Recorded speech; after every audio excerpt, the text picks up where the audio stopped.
Hello అండి. Welcome back to my channel. మీకు thumbnail చూసుంటే అర్థమయ్యే ఉంటది కదా! సో, టాక్స్ ఇన్ఫర్మేషన్ గురించి అనమాట. ఎప్పుడో వచ్చిన టాక్స్ ఇన్ఫర్మేషన్ గురించి ఇప్పుడు ప్రత్యేకంగా వీడియో ఏంటని అనుకోవచ్చు మీరు. ఇది యాక్చువల్‌గా మనకి టాక్స్ ఇన్ఫర్మేషన్ ఫిల్ చేసినప్పుడు మనకి ఎక్స్‌పైరీ డేట్ కూడా వస్తది యాక్చువల్‌గా. ఆ ఎక్స్‌పైరీ డేట్ ఎప్పుడు ఏంటి అనేది వస్తదనమాట మనకి. సో, ఆ ఎక్స్‌పైరీ ఇయర్ అప్పుడు డిసెంబర్‌లో మనం కంపల్సరీ ఇది అనేది అప్లోడ్ చేయాలి మళ్ళీ. పాన్ కార్డ్ టాక్స్ ఇన్ఫర్మేషన్ అనేది మళ్ళీ ఫిల్ చేయాలన్నమాట. మనం ఏ డీటెయిల్స్ అయితే ఇచ్చామో ఆ డీటెయిల్స్‌తో పాన్ కార్డ్ అనేది కంపల్సరీ ఫిల్ చేయాల్సి ఉంటుంది. అయితే 2021 మార్చ్ 11థ్ నేను ఫస్ట్ టైం అది వచ్చినప్పుడు ఫిల్ చేశాననమాట. ఈ టాక్స్ ఇన్ఫర్మేషన్ అనేది 2021లో. సో, 3 ఇయర్స్ అయిపోయింది కదా! సో, ఈ డిసెంబర్ 10th లోపు కంపల్సరీ చెయ్యాలి. చేయకపోతే గనక 15%కి బదులు 24% ఎంతో ఎక్స్ట్రా కట్ అవుతుంది అనేసి వచ్చిందనమాట ట్యాక్స్. సో, అది ఫిల్ చేసేసాను నేను. ఆల్రెడీ వీడియో కూడా చేశాను. అది కూడా పెడతానులేండి వీడియో కూడా. సో, ఇది ఎవరికి వస్తదంటే అందరికీ వస్తది. మానిటైజేషన్ అయిన ప్రతి ఒక్కళ్ళకి వస్తది మెయిల్. అయితే ఈ 2021లో వాళ్ళకి ఇప్పుడొచ్చింది. 2022లో చేసుంటారు కదా! వాళ్ళకి నెక్స్ట్ ఇయర్ వస్తదనమాట. డిసెంబర్ లోపు చేయాలి అనేసి. అలాగే 2023లో చేసిన వాళ్ళకి 26లో, 24లో చేసిన వాళ్ళకి 27లో. అలా ఇప్పుడు నేను మళ్ళీ ఫిల్ చేశాను కదా! నేను చూపిస్తానులేండి. అదంతా కూడా మీకు చూపిస్తాను ఎక్స్‌పైరీ డేట్ అది కూడా. నేను 2024 ఈరోజు ఫిల్ చేశాననమాట. ఫిల్ చేసిన తర్వాత మళ్ళీ నాకు ఎక్స్‌పైరీ డేట్ వచ్చేసి 2027 అని వచ్చింది. సో, మళ్ళీ 2027 డిసెంబర్లో మళ్ళీ టాక్స్ ఇన్ఫర్మేషన్ అనేది ఫిల్ చేయాల్సి ఉంటదనమాట. సో, ఇది కంపల్సరీ చేయాలండి. లేదంటే మనకు వచ్చే ఈ వీరముష్టి రెవెన్యూలో నుంచి కూడా మళ్ళీ ఇంకా కూడా రెవెన్యూ తగ్గిపోద్దనమాట. వచ్చేదే రెవెన్యూ తక్కువ. ఇన్ని ఛానల్స్ అయిపోవటం అండ్ మానిటైజేషన్ అవ్వని ఛానల్స్ పైన కూడా యాడ్స్ డిస్‌ప్లే అవ్వడం వల్ల క్రియేటర్స్‌కి నష్టమనే చెప్పుకోవాలి ఓ రకంగా. అలాగే ఇక్కడ కొన్ని ఇంపార్టెంట్ పాయింట్స్ అయితే చెప్తున్నాను. సో, ఈ టాక్స్ ఇన్ఫర్మేషన్ అనేది నేను ముందు చెప్పినట్టు 2021లో ఫిల్ చేసిన వాళ్ళకి మాత్రమే ఇప్పుడైతే వస్తుంది. ఈ టాక్స్ ఇన్ఫర్మేషన్ అనేది మనం మానిటైజేషన్ అయ్యాక, యాడ్సెన్స్ క్రియేట్ చేశాక ఫిల్ చేస్తాం జనరల్‌గా. సో, దాన్ని బట్టి మీకు ఎప్పుడు మానిటైజేషన్ అయ్యింది, మీరు ఏ ఇయర్‌లో ఫిల్ చేశారో అనేదైతే మీకు ఒక ఐడియా ఉంటుంది కాబట్టి, దాన్ని బట్టి మీకు 3 ఇయర్స్ తర్వాత మీరు ఫిల్ చేయాల్సయితే వస్తదనమాట. ఇప్పుడైతే 2021లో వాళ్ళకి మాత్రమే వచ్చింది. సో, ఇక్కడ మెయిన్ ఏంటి అంటే యాడ్సెన్స్‌లో మనం ఒక నేమ్ అనేది ఇస్తాము. అది మన గవర్నమెంట్ అప్రూవ్డ్ ఐడీ ప్రూఫ్‌లో ఉన్నట్టు, అది PAN card or driving licence or పాస్‌పోర్ట్‌లో ఉన్నట్టయితే ఇస్తామనమాట. సో, మళ్ళీ అదే కార్డ్‌లోనే ఉన్నట్టే చేయాల్సొస్తది. సో, ఆ కార్డ్‌కి ఒక నంబర్ అయితే ఉంటుంది కదా! ఆ నంబర్ అయితే ఎంటర్ చేయాల్సి ఉంటదనమాట. ఇక్కడ మెయిన్‌గా లేడీస్‌కి ప్రాబ్లమ్ అవుతూ ఉంటది. ఎందుకంటే లైక్ పేరెంట్స్ సర్‌నేమ్ అని, హస్బెండ్ సర్‌నేమ్ అని అలా డిఫరెన్స్ ఉంటది కదా! సో, మళ్ళీ మార్చేవాళ్ళు కూడా ఉంటారు. అలాంటప్పుడు ప్రాబ్లమ్ అవుతదనమాట. సో, మీరు ఈ సర్‌నేమ్‌తో ఉన్న కార్డ్ ఫస్ట్ టైమ్ ఏదైతే ఇచ్చారో దాన్ని అలాగే ఉండనివ్వండి. ఏమి చేంజ్ చేయొద్దు. మీరు సర్‌నేమ్ చేంజ్ చేసుకున్నంత మాత్రాన చేసుకోనంత మాత్రాన మీ హస్బెండ్‌కి వైఫ్ కాకపోరు. అదేదో యాడ్‌సెన్స్‌లో చేంజ్ చేసుకోవచ్చు కదా అనుకోవచ్చు మీరు. ఒకసారి వెరిఫికేషన్ అయిన తర్వాత అది యాక్చువల్‌గా చేంజ్ చేయడం కొంచెం కష్టమైన ప్రాసెస్సే అవుతుంది. సో, ఏదైనా కార్డ్ ఆల్రెడీ యూజ్ చేసి మీరు టాక్స్ ఇన్ఫర్మేషన్ ఫిల్ చేశాక, దాన్ని మళ్ళీ ఏమి చేంజెస్ చేయకండి. ఫ్యూచర్‌లో చేసేవాళ్ళైనా సరే, ఇప్పటి నుంచి చేసేవాళ్ళైనా సరే, ఒకవేళ మీరు మీ హస్బెండ్ సర్‌నేమ్‌కి చేంజ్ చేసుకోవాలి అనుకుంటే ముందే చేంజ్ చేసుకోండి. ముందే చేంజ్ చేసుకొని PAN card or driving licence or పాస్‌పోర్ట్‌లో అది ఆ కార్డ్ ఒరిజినల్ కార్డ్ వచ్చిన తర్వాత మాత్రమే మీరు నెక్స్ట్ ప్రాసెస్ అనేది చేయండి. ఇంకా అప్పుడైతే ఏ ప్రాబ్లము ఉండదసలు. ఒకవేళ మీకు గనక పాన్‌లో అండ్ ఆధార్‌లో కూడా సేమే ఉండాలి అనేది ఒకటుంది కదా! సో, అలా ఉంటే గనక ఆధార్‌లో చేంజ్ చేయండి. ఆల్రెడీ చేసేసిన వాళ్ళు ఉంటారు కదా! సో, ఆల్రెడీ చేసేసిన వాళ్ళు ఆధార్‌లో చేశారనుకోండి. ఆధార్‌లో ఏంటంటే మనకి ఒకసారి నేమ్ చేంజ్‌కి ఛాన్స్ అయితే ఉంటది. సో, ఒకసారి మీరు ఇలా చేంజ్ చేసుకోవచ్చు. సో, ఈ విషయంలో మాత్రం చాలా కేర్‌ఫుల్‌గా ఉండాలి. ఎందుకంటే మన వెరిఫికేషన్ నేమ్ కూడా మళ్ళీ ఆ రోజున వెరిఫై అయినట్టయితే కనిపిస్తుందనమాట. నేను చూపిస్తానులెండి మీకు ఇదంతా కూడా. మీకు ఇంకేమైనా డౌట్స్ ఉంటే ఈ వీడియో కంప్లీట్‌గా చూసిన తర్వాత మాత్రమే కామెంట్ చేయండి. ఆల్రెడీ ఇందులో మెన్షన్ చేసినవి కామెంట్స్ చేయొద్దు.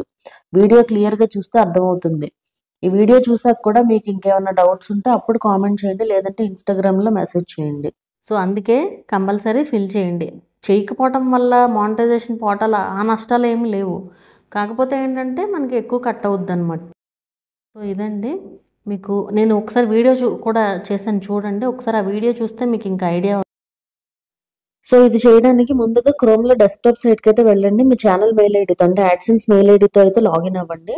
లాగిన్ అయిన తర్వాత ఇక్కడ సెర్చ్‌లో యాడ్సెన్స్ అని చెప్పి సెర్చ్ చేయండి. మీరు ఫోన్‌లో చేస్తున్నట్లయితే గనక క్రోమ్‌లో డెస్క్‌టాప్ సైట్‌లో చేసుకోండి. ఇట్లా గూగుల్ యాడ్సెన్స్ అనే వెబ్‌సైట్ అయితే ఓపెన్ అవుతుంది. జస్ట్ దాన్ని ట్యాప్ చేయండి. ఇలా ట్యాప్ చేసిన తర్వాత డెస్క్‌టాప్‌లో ఓపెన్ చేస్తే ఇక్కడ సైన్ ఇన్ వస్తది. సైన్ ఇన్ క్లిక్ చేయాలి. మీరు గనక ఫోన్‌లో ఓపెన్ చేస్తున్నట్లయితే మీరు డెస్క్‌టాప్ మోడ్‌లో పెట్టినా గానీ ఇక్కడ లెఫ్ట్‌లో గూగుల్ యాడ్సెన్స్ ఉంది కదా! అక్కడ 3 లైన్స్ ఉంటాయి. అది మెనూ అన్నట్టనమాట. జస్ట్ దాన్ని క్లిక్ చేశారనుకోండి బాగా కిందకి స్క్రోల్ చేస్తే సైన్ ఇన్ అనే ఆప్షన్ కనిపిస్తది. జస్ట్ ఆ సైన్ ఇన్ క్లిక్ చేయండి. ఆల్రెడీ మీరు లాగిన్ అయ్యి ఉన్నారు కాబట్టి ఆటోమేటిక్‌గా సైన్ ఇన్ అయితే అయిపోతుంది యాడ్సెన్స్‌లోకి. సో, ఇలా ఒక పేజ్ ఓపెన్ అవుతుంది. లెఫ్ట్‌లో పేమెంట్స్ అనేసి ఉంటుంది కదా! పేమెంట్స్ ఇన్ఫో అనేది క్లిక్ చేయండి. ఇలా క్లిక్ చేసిన తర్వాత ఇక్కడ మేనేజ్ సెట్టింగ్స్ అనే ఆప్షన్ వస్తది. అది క్లిక్ చేసిన తర్వాత కిందకి స్క్రోల్ చేస్తే ఇక్కడ యునైటెడ్ టాక్స్ ఇన్ఫో చూడండి ఇక్కడ సబ్మిటెడ్ ఆన్ March 11, 2021 అనేసి ఉంది. సో, నేను ఆ రోజు సబ్మిట్ చేశాననమాట టాక్స్ ఇన్ఫర్మేషన్. సో, 3 ఇయర్స్ తర్వాత ఇప్పుడు డిసెంబర్ 10th లోపు చేయాల్సయితే వస్తుందన్నమాట ఇప్పుడు. సో, మనం ఇది క్లిక్ చేసాము అంటే గనక ఎడిట్ సింబల్ ఇక్కడ United show talks details and documents అనేసి ఉంది కదా! జస్ట్ దాన్ని ట్యాప్ చేయండి. ఇలా ట్యాప్ చేస్తే మనం ఇక్కడ ఫిల్ చేసిన డేటా అన్నీ కూడా వస్తాయన్నమాట. అలాగే స్టార్ట్ న్యూ ఫార్మ్ క్లిక్ చేసి స్టార్ట్ ఫార్మ్ క్లిక్ చేసుకోవాలి. ఇలా క్లిక్ చేసిన తర్వాత మీకు మళ్ళీ లాగిన్ చేయమని అడుగుతుందన్నమాట. ఇక్కడ కంపల్సరీ మీ పాస్వర్డ్ అనేది ఇవ్వాల్సొస్తది. ఇచ్చి జస్ట్ నెక్స్ట్ క్లిక్ చేయండి. ఇది మీకు ఫోన్‌లో ఓపెన్ చేస్తే మేబీ ఇంకో ట్యాబ్‌లో ఓపెన్ అవుతది. అదొకసారి చూసుకోండి. ఇలా వచ్చిన తర్వాత ఫస్ట్ స్టెప్ వచ్చేసి ఇండివిడ్యువల్ క్లిక్ చేసుకోవాలి. తర్వాత నెక్స్ట్. అలాగే are you a citizen of United States అంటే నో. అలాగే డబ్ల్యూ-బెన్ ఫార్మ్ అనేది క్లిక్ చేసి స్టార్ట్ క్లిక్ చేయండి. అలాగే నెక్స్ట్ వచ్చేసి కంట్రీ. కంట్రీ ఏదైతే ఇది ఇండియాలో వాళ్ళకేనండి టాక్స్ ఇన్ఫర్మేషన్ వేరే ఎవరు ఫిల్ చేయకూడదు. సో, ఇండియాలో ఉండే వాళ్ళకేననమాట. ఇండియా క్లిక్ చేసిన తర్వాత ఇక్కడ మన పాన్ కార్డ్ అయితే PAN card name, driving licence అయితే అది, పాస్‌పోర్ట్ అయితే పాస్‌పోర్ట్‌లో ఉండే నంబర్ అనేది ఇవ్వాలన్నమాట ఫారిన్ టిన్ దగ్గర. ఇచ్చిన తర్వాత జస్ట్ నెక్స్ట్ క్లిక్ చేసుకోండి. ఇలా నెక్స్ట్ క్లిక్ చేసినది ఇవన్నీ ఎక్కువ బ్లర్‌లో ఉంటాయండి.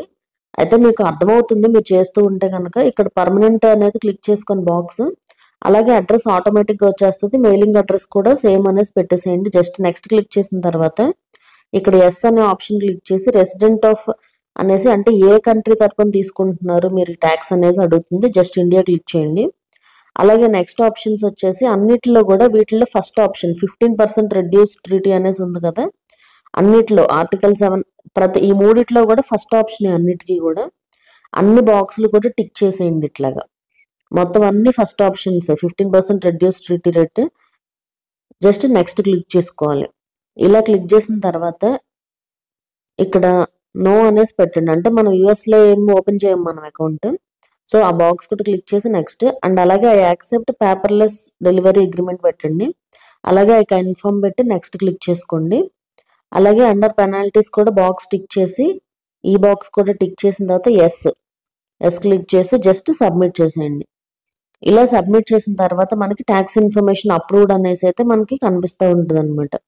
సో, అప్రూవ్ అయిపోయినట్టు. ఇంకా మనకి మళ్ళీ 2027 వరకు టాక్స్ ఇన్ఫర్మేషన్ ఏం ఫిల్ చేయాల్సిన పని ఉండదు. అండ్ ఇక్కడ చూడండి ఇది నేను 2024 సెప్టెంబర్ 16థ్ చేశాననమాట. సో, మనకి డేట్ కూడా మారిపోయింది అండ్ వెరిఫైడ్ ఆన్ అనేసి కూడా వచ్చేసిందనమాట. సో, ఇదంతా కూడా మీరు డిసెంబర్ 10th లోపు చేయాల్సి ఉంటుంది. ఒకవేళ ఈ వీడియోలో మీకు స్పీడ్‌గా గనుక అనిపించుండుంటే ఈ ప్రాసెస్ అంతా కూడా నేను ఈ థంబ్‌నెయిల్‌తో ఒక వీడియో అయితే ఉంటుంది. ఆ వీడియో లింక్ డిస్క్రిప్షన్‌లో అలాగే కామెంట్స్‌లో కూడా పిన్ చేస్తున్నాను చూడండి. సో, అందులో ఇంకా క్లియర్‌గా అయితే ఎక్స్‌ప్లెయిన్ చేశాను స్లోగా. ఇదేంటంటే ఆల్రెడీ వీడియో ఉంది కాబట్టి ఫాస్ట్‌గా చెప్పేశాననమాట. సో, అర్థమైన వాళ్ళు ఈ వీడియో చూసి చేసుకోండి. లేదు అంటే గనక ఆ డిస్క్రిప్షన్‌లో వీడియో లింక్ క్లిక్ చేయండి. సో, చూసారు కదా! ఇదైతే కంపల్సరీ మీకు గనుక మెయిల్ వస్తే మాత్రం అక్కడ డేట్ కూడా మెయిల్‌లో డేట్ కూడా మెన్షన్ చేస్తారు చూడండి. సో, కంపల్సరీ ఫిల్ చేయాలి ఆ డేట్ లోపు. సో, ఈ వీడియో ఎలా అనిపించింది అనేది నాకు కింద కామెంట్ చేయండి. వీడియో నచ్చితే లైక్ చేయండి. అలాగే ఛానల్ని కూడా సబ్స్క్రైబ్ చేసుకొని మరొక మంచి వీడియోతో మళ్ళీ కలుద్దాము.